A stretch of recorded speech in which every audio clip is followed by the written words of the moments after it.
In a quiet African village surrounded by thick jungle, the people lived in constant fear of a cunning leopard that had been preying on their livestock.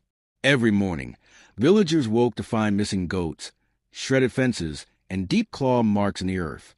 One evening, under the old baobab tree, where elders gathered for discussions, the villagers held an emergency meeting. The leopard had struck again, and this time it had taken a prize bull. Amasi, a man known for his sharp tongue and grand ideas, stood up confidently. "This is getting out of hand. We must outsmart the beast. I have the perfect plan." The crowd leaned in, eager to hear. "We will dig a massive pit in the leopard's hunting ground, cover with branches, and place a live goat as bait. Once the leopard steps in BM, it falls in and we capture it alive," Amasi declared, puffing out his chest. The villagers murmured in agreement.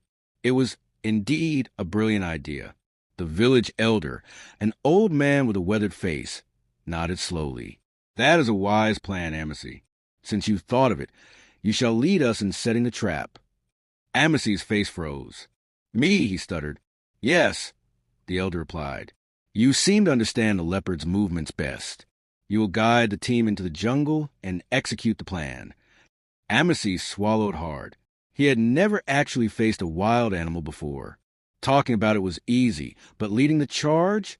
That was a different story. The next morning, the villagers gathered their tools, ready to dig the pit. But Amasi was nowhere to be found. "Where's our leader?" someone asked.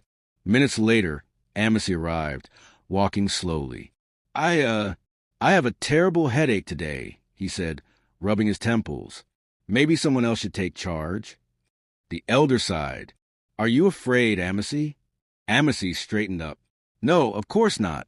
I just think maybe I should supervise from here. You know, someone needs to oversee the whole operation from a safe distance." The villagers exchanged glances. The man who had spoken so boldly the night before was now making excuses. Frustrated but determined, the villagers decided to execute the plan without Amasi. Under the leadership of a brave hunter named Kofi, they dug the pit, set the bait, and covered the trap carefully. That very night, the leopard took the bait and fell into the pit. The village erupted in celebration, singing songs of victory. Amasi, hearing the commotion, rushed to the scene, acting as though he had played a major role. "I knew my idea would work," he exclaimed. But the elder placed a firm hand on Amasi's shoulder and said, "Ideas are easy, my son. But true leaders don't just talk, they act." The villagers nodded in agreement, and from that day forward, they